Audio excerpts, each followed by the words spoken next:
Hello বাচ্চারা, আজ আমরা শুনব চালাক গরুর কীর্তি নামক গল্পটি। শুরু করা যাক তাহলে। জঙ্গলের ভেতর দিয়ে ঘুরতে ঘুরতে একটি বাঘ অন্যদিকে যাচ্ছিল। সে আজ মহা খুশি, কারণ সকাল সকাল সে একটি হরিণ শিকার করতে পেরেছিল। সেই হরিণটি খেয়ে তার পেট খুব ভরে গেছিল। বাঘ যেখান দিয়ে যাচ্ছিল সেই জায়গাটা অনেক ঘাস এবং লতা পাতায় ঘেরা ছিল। সেখানেই একটা গরু ঘাস খাচ্ছিল। গরুটিকে দেখে বাঘ বলল, আরে আজ সকাল সকাল দুটো শিকার পেয়ে যাব ভাবতেই পারিনি। গরুটা তো দেখতে খুব সুন্দর, খেতেও নিশ্চয়ই খুব ভালো হবে, কিন্তু আমার পেটে তো এখন একটুও জায়গা নেই। একটু আগেই তো একটা নাদুস নুদুস হরিণ খেলাম। কি করা যায় এখন তাহলে? ওই সামনেই তো একটা ঘর দেখা যাচ্ছে, মনে হচ্ছে গরুটা ওই ঘরটাতেই থাকে। ঠিক আছে, কাল সকালে এসে এটাকে খেয়ে যাব। আজ বরং আমি গুহায় ফিরে যাই। এই বলে বাঘ সেখান থেকে চলে গেল। ঘাস খেতে খেতে এবারে সন্ধে হয়ে গেল এবং গরুটি বলতে থাকে, আমার কপালে বোধহয় ভালো কোনো খাবার নেই। রোজ এই একই ঘাস খেতে খেতে আর ভালো লাগে না। আমারও তো একটু খোল ভুসি খেতে ইচ্ছে করে। গ্রামে গেলেই তো গ্রামের লোকেরা আমায় ধরে ফেলবে, তখন তো আর আমি স্বাধীনভাবে থাকতে পারবো না।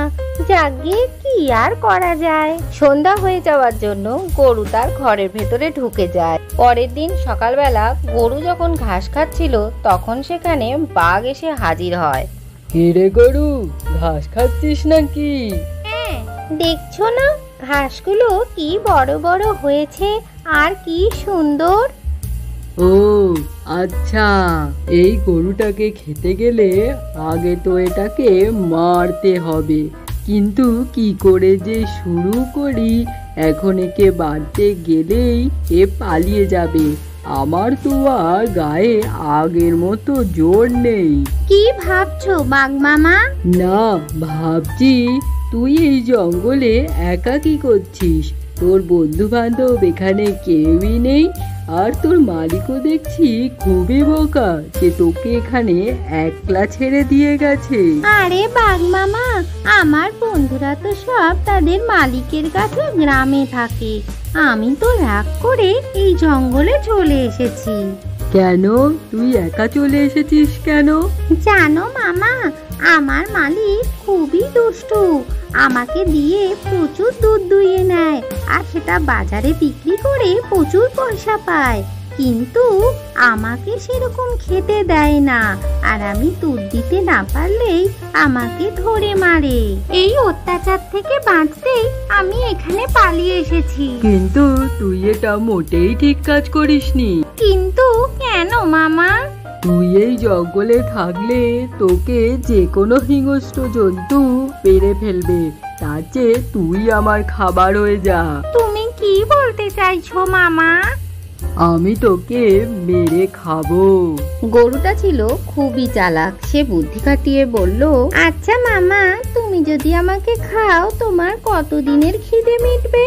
এই ধর 2-3 দিন ধরে খেতে পারবো।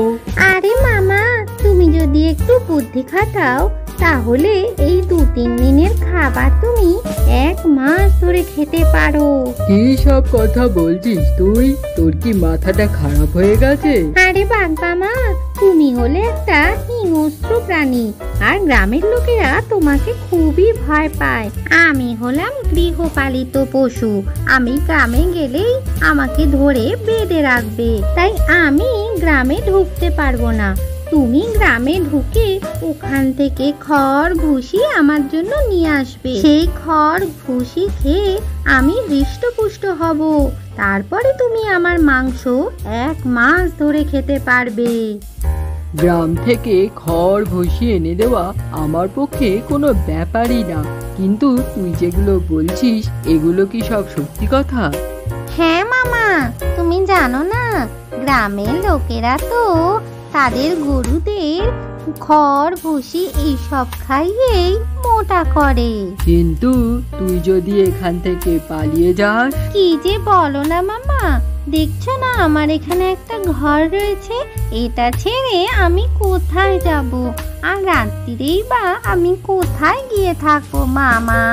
এই বলে বোকা বাঘ গরুকে ভুসি এনে দেয় আর বলে, এই নে, তোর জন্য 1 বস্তা ভুসি এনে দিলাম, এটা খা, আবার আমি কালকে তোর জন্য ভুসি এনে দেবো। তারপরে বাঘ সেখান থেকে চলে যেতেই গরু বলতে থাকে, আরে বোকা বাঘ, আমি তো এই ঘাসগুলোই খাবো আর এই ভুসিটা জমিয়ে রেখে দেব। এই বলে গরু ভুসির বস্তা ঘরে নিয়ে আসলো আর সাজিয়ে রেখে দিল। এরপরে বাঘ গরুর জন্য কোনো না কোনো খাবার নিয়ে আসতো আর গরু সেগুলো ঘরে জড়ো করে রেখে দিত। একদিন বাঘ গরুকে বলল, আরে আমি তোকে এত খাবার এনে দিচ্ছি, তুই মোটা হচ্ছিস না কেন? আরে বাঘ মামা, খাবার সাথে সাথেই কি কেউ মোটা হয় নাকি? তুমি পরশুদিন এসো, দেখবে আমি মোটা হয়ে গেছি।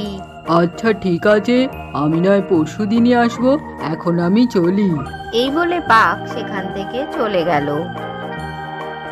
অন্যদিকে গরু ঘরের ভেতরে ঢুকে ভালো করে দরজা আটকে দিল এবং তার কাছে যে খাবার রয়েছে তাতে সে 1 মাস বসে খেতে পারবে। সে মজা করে ঘরের ভেতরে থাকতে লাগলো।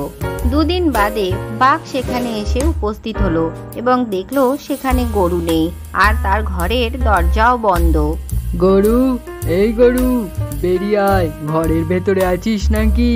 না বাঘ মামা, আমি বাইরে আসতে পারবো না, আমি বাইরে আসলেই তুমি আমাকে খেয়ে নেবে। তোর সাথে আমার কি কথা হয়েছিল? আমি বাইরে আসবো না বাঘ মামা, তোমার সাথে আমার যা কথাই হয়ে থাক, আমি বাইরে যাব না। আমি নিজেকে বাঁচানোর জন্য তোমার সাথে নাটক করেছিলাম। ঠিক আছে, আমিও বসলাম এখানে, দেখি কতদিন তুই বাইরে না এসে ঘরের মধ্যে থাকতে পারিস। এরপরে বাঘ সেখানে বসেই রইলো। 1 দিন যায়, 2 দিন যায়, এইভাবে 8 দিন হয়ে গেল, তাও বাঘ সেখানে বসে থাকে। অন্যদিকে গরু ঘরের ভেতরে শুধু খায় আর ঘুমোয়, বাইরে বেরোনোর তার কোনো ইচ্ছাই নেই, কারণ তার অনেক দিনের খাবার ঘরেই মজুদ আছে। এদিকে বাঘ দীর্ঘদিন ধরে কিছু না খাওয়ার ফলে খুবই দুর্বল হতে থাকে এবং সে এবার বুঝতে পারে গরু কোনো মতেই ঘর থেকে বেরোবে না, তাই সে গরুর আশা ছেড়ে দেয়। গরুর মাংস খেতে না পাওয়ার দুঃখে সে জঙ্গলে ফিরে যায় অন্য খাবারের খোঁজে। আজকের গল্পটি থেকে কি শিখলে বাচ্চারা? বুদ্ধি থাকলে যে কোনো সমস্যারই সহজেই মোকাবিলা করা যায়। ভিডিওটি ভালো লাগলে চ্যানেলটিকে লাইক ও শেয়ার করে সাবস্ক্রাইব করে দিও।